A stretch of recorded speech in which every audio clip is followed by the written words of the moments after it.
Back in 2007, Capcom released Resident Evil Umbrella Chronicles, a game for the Wii that retold the events from Resident Evil 0, 1, and 3 with some on-rail shooter-type gameplay.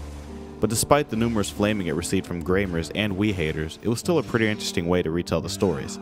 Not to mention the addition of Wesker's storyline that was never before told. The only issue I had with this game was that it didn't include the events from Resident Evil 2. In my mind, I thought, why would they leave out the beloved Resident Evil 2? Well, that's where Darkside Chronicles comes in. Not only does it retell the events from Resident Evil 2 and Code Veronica, but it also includes the backstory to Leon and Krauser's first mission, all the while keeping the same on-rail shooter gameplay from Umbrella Chronicles. So, is this game worth a purchase? Here's my review.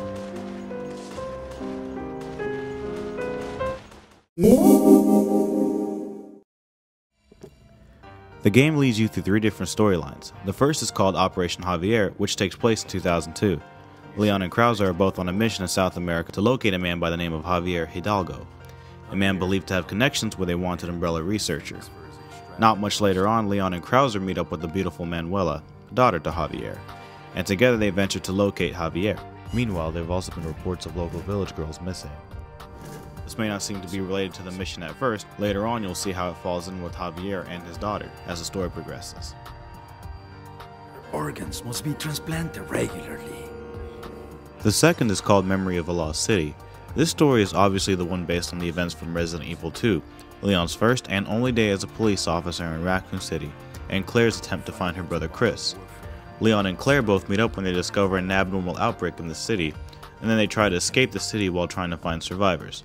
They soon come across a lost little girl named Sherry Birkin, daughter to William and Annette Birkin, 2 researchers who are seriously involved with the Umbrella Corporation. Later on, they prove to be very important figures to the storyline, especially William. Now when you play through this chapter, you will notice a few things out of place when compared to the original story, such as the relocation of certain events and boss fights.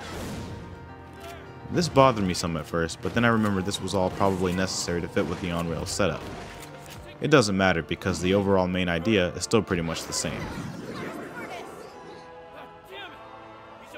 The third story is called Game of Oblivion, which retells the events from Code Veronica. Claire and Steve become prisoner on Rockford Island until a recent attack on the island caused them both to escape. They later on come across the ever-so-twisted Alfred Ashford, a man with an extremely unhealthy obsession with his dead sister Alexia. Alfred puts Claire and Steve through a series of twisted trials and claims to let them escape from the island as long as they survive it all. Claire and Steve end up escaping anyway by hijacking a plane from Alfred, but they end up crashing in Antarctica near an Umbrella facility no less. Chris later on comes to the rescue, but soon after they end up with a new conflict, the revival of Alexia.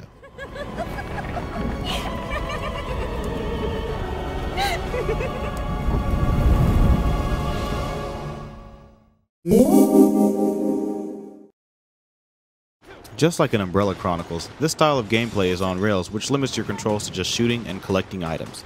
You'll mostly be shooting at zombies and other various mutant creatures such as lickers, frogs, spiders, plants, Will Smith, and other classic RE mutants. This game plays with the Wii alone just fine, but you do have the option of using the nunchuck, which is ideal if you plan to use the Wii Zapper or the Perfect Shot. Instead of having to press A to pick up an item, you can simply press Z on your nunchuck without having to jumble up your playing position. This also gives you better access to the knife, just by holding the Z button and shaking the nunchuck.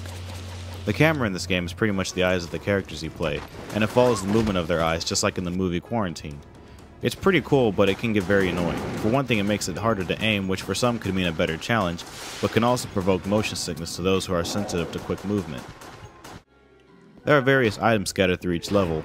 Herbs will revitalize your health, first aid sprays act as continues, and picking up various weapons will either add to your arsenal or replenish your ammunition if you already own that weapon.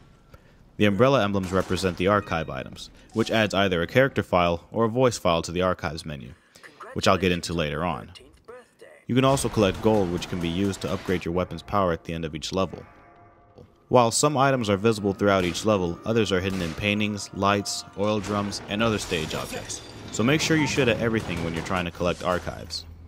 Darkside Chronicles is an intense game alone, but thanks to co-op mode you'll be able to enjoy that intensity with a second player.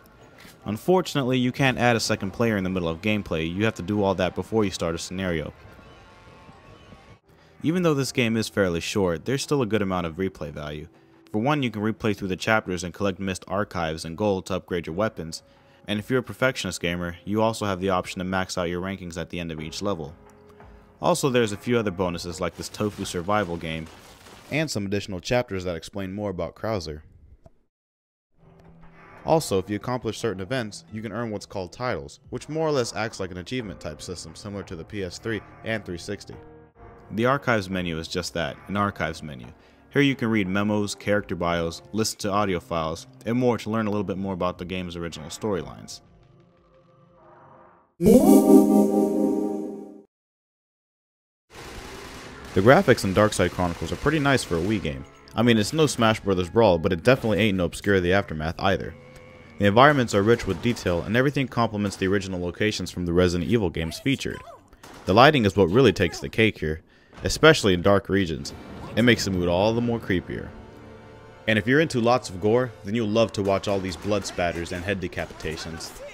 The character models for the main characters and the mutants are done fairly well, with the exception of some zoned out facial expressions. And as for the cutscenes, they still look just as appealing to the eyes as they ever been. Probably doesn't know where he is either. The music score is just brilliant. The orchestrated tracks fit snugly into each mood and setting, whether it be dark, intense, emotional, whatever the case. The music consists of remixed tracks from the original games, and boy do they sound awesome.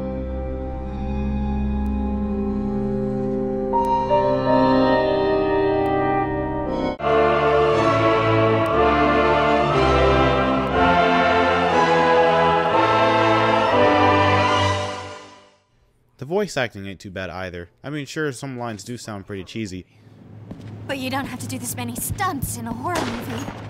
but hey, at least Steve doesn't sound like a whiny little kid in this version. Jackass screwed up.